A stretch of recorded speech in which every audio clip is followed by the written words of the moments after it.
Olá, vamos ao nosso Evangelho de hoje, domingo 5 de abril. Uma feliz Páscoa, um dia abençoado para todos nós, que seja um dia de família, de reflexão, de alegrias, de união e de fazer, comemorar e valer a pena a vinda, a passagem do Mestre e tudo que Ele nos ensinou e ainda nos ensina todos os dias.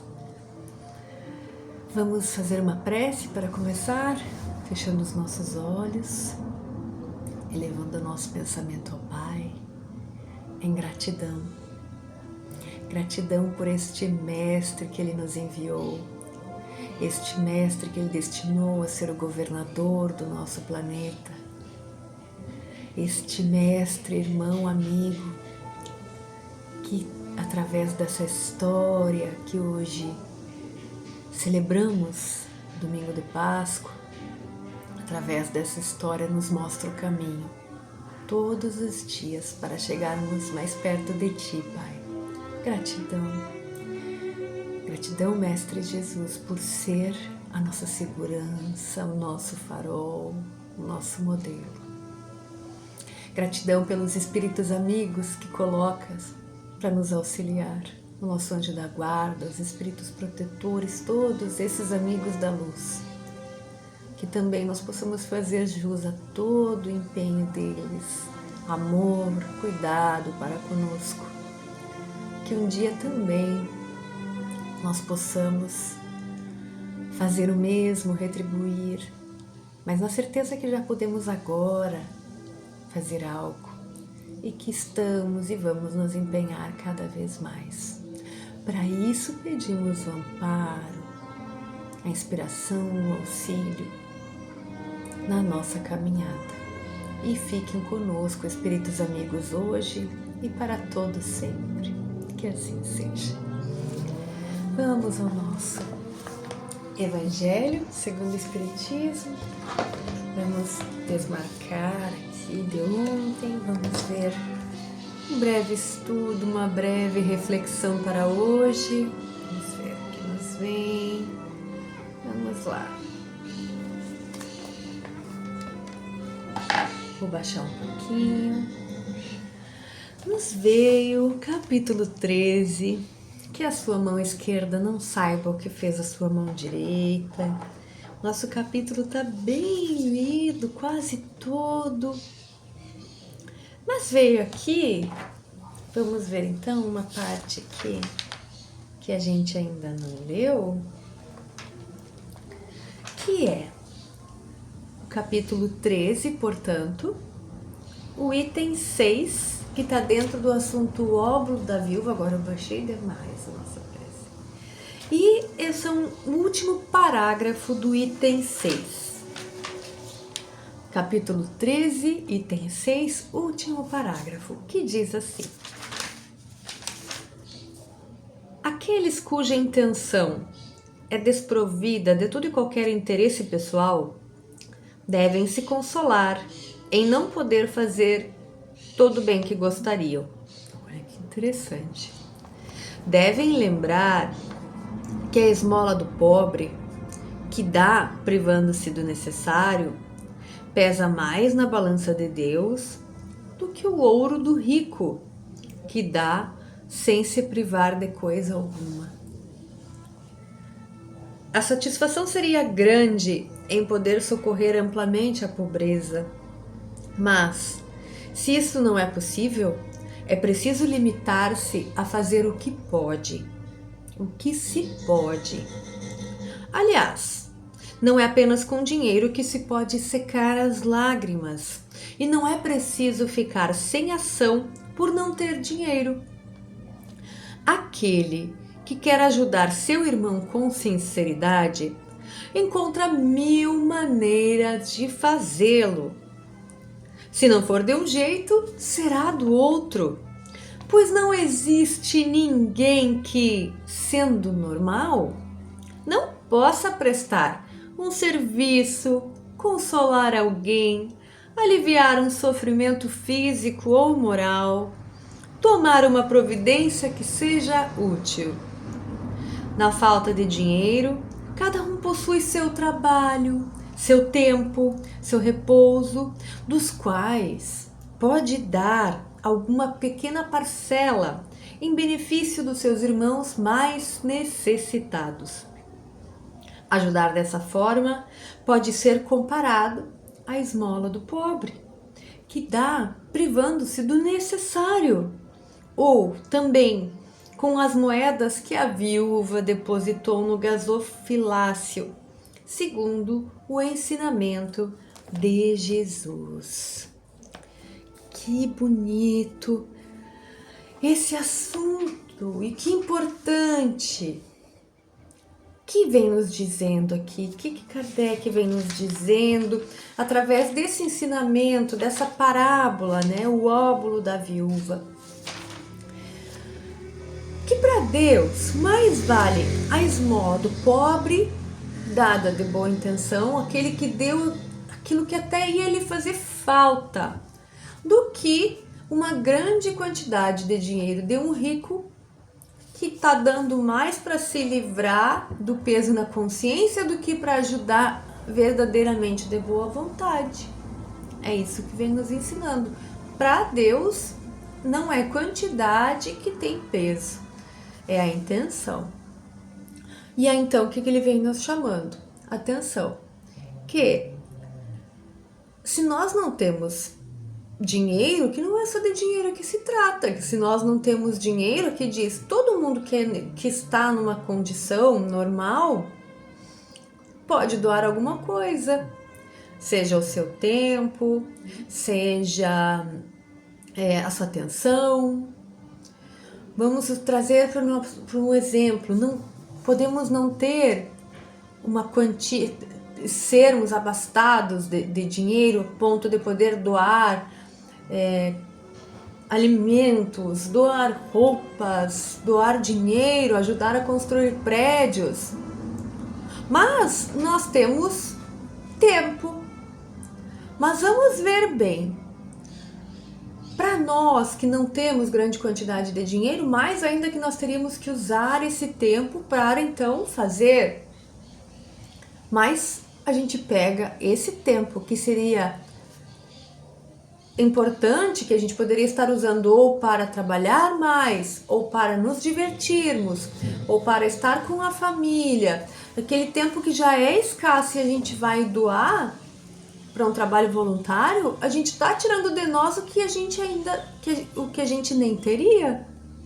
Para Deus isso tem muito mais mérito do que um irmão, por exemplo, que já estando, né, ali numa condição em que pudesse doar muitas horas de trabalho voluntário e às vezes por ócio, às vezes por uma satisfação pessoal sua de dizer, olha como eu me dou voluntariamente, fica horas a fio se doando. Qual será o que tem mais peso para Deus? Aquele irmão que trabalhou, que rala o dia inteiro e que ainda arranja 30 minutos para ir doar o seu tempo, ou aquele que pode doar 4, 5 horas e que faz isso mais para si próprio do que para os outros? É a mesma coisa. E é muito isso nós podemos fazer em diversas situações, por diversos pontos de vista, não é mesmo? Se usamos também para dizer, olha como eu faço mais, né? Que intenção eu estou tendo, na verdade? Para Deus isso não conta. Conta muito mais aquele que parou, que não consegue doar tempo de trabalho voluntário nenhum, mas que o vizinho bateu a porta e recebeu uma palavra amiga, do que aquele que passa horas dentro do centro espírita, mas é mais para ocupar o seu tempo, para pedir, para se autossatisfazer, na verdade. É disso que trata. Importante a gente fazer essa reflexão, porque às vezes com a falsa ilusão de que não podendo doar o perfeito a gente não doa nada, a gente perde tempo precioso da nossa reencarnação em nos conhecermos as outras pessoas, exercermos a caridade, nos melhorarmos. Então, essa passagem de hoje nos ensina muito, né? Bastante mesmo. Vamos ficar com essa reflexão que não é só o dinheiro, sim a intenção verdadeira. E essa análise, é importante que a gente faça essa reanálise constantemente na nossa vida, porque às vezes a gente se engaja num projeto e vai ficando, e quando vê, passaram-se anos e tu já não sabe exatamente por que tu tá ali, né? Então, sim, fica também o convite para nos reavaliarmos constantemente sobre o que estamos fazendo, para quem, por quê, o que nós queremos realmente alcançar. Que importante, que bonito, que ensinamento riquíssimo. Gratidão à espiritualidade. Vamos ao Livro dos Espíritos? Vamos lá. Este estudo que nós estamos fazendo, tão precioso. Estamos no capítulo 2, Elementos Gerais do Universo, dentro do tema Espírito e Matéria. Já entendemos a tríade universal, Deus, causa primária, Espírito e Matéria, dentro do nosso triângulo. Já entendemos que o fluido cósmico universal deriva-se do elemento matéria, é um elemento primitivo, que a partir dele formam-se todas as coisas. Então vamos para a pergunta 28 do Livro dos Espíritos. Allan Kardec perguntou: uma vez que o espírito existe, não seria melhor designar esses dois componentes do universo, matéria e espírito, pelas expressões matéria inerte e matéria inteligente, evitando assim mais confusões? Vamos ver o que os espíritos responderam.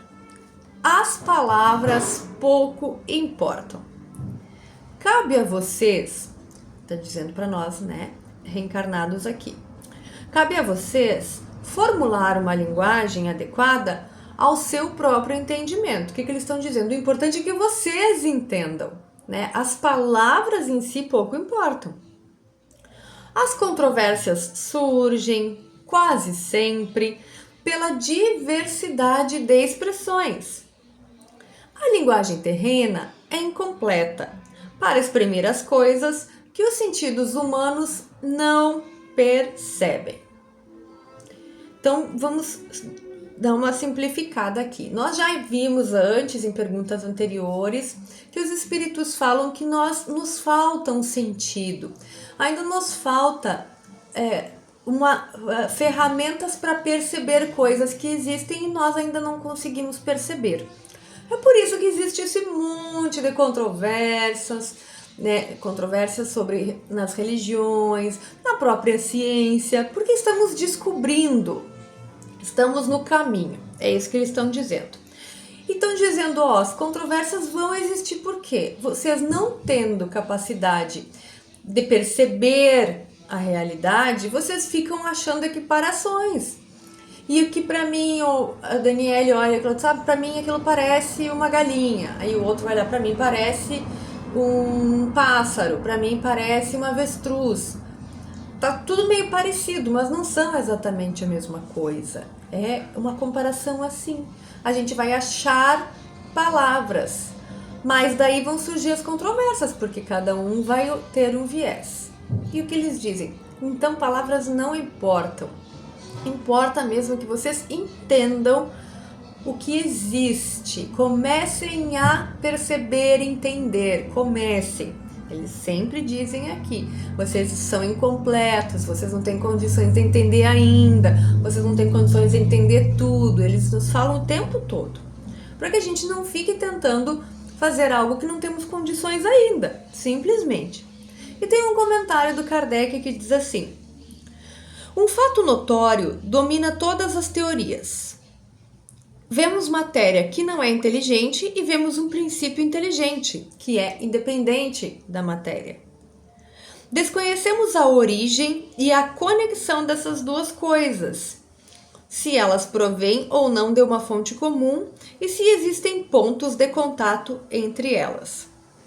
Desconhecemos também se a inteligência tem existência própria, se ela é uma propriedade ou é uma consequência, ou ainda, segundo a opinião de alguns, se ela é uma emanação da divindade.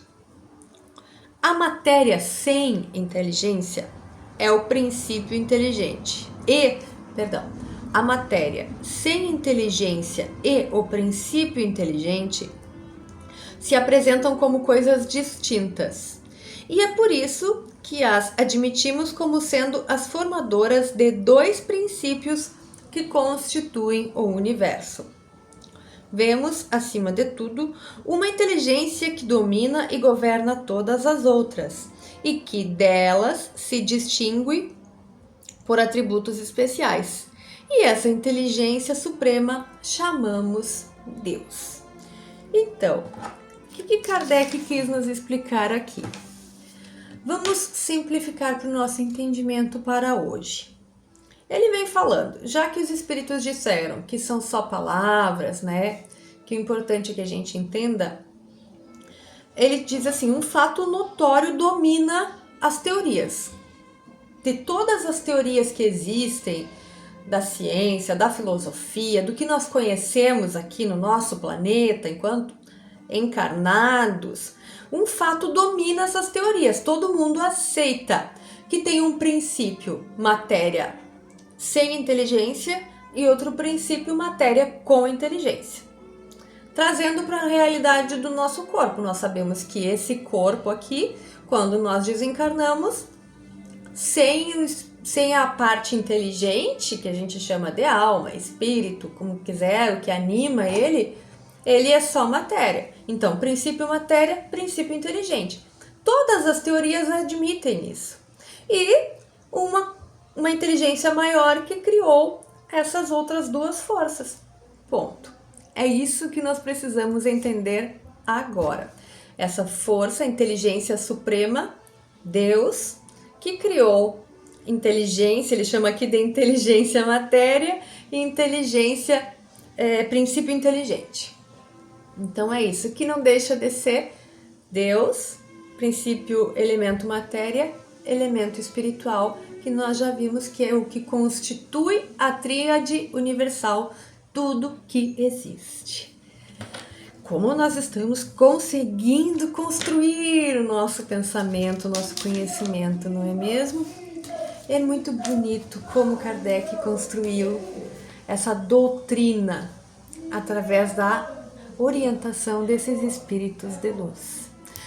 Muito obrigada por hoje, vamos encerrar, vamos fechar os olhos e agradecer mais uma vez ao Pai pela oportunidade bendita da vida e desta existência.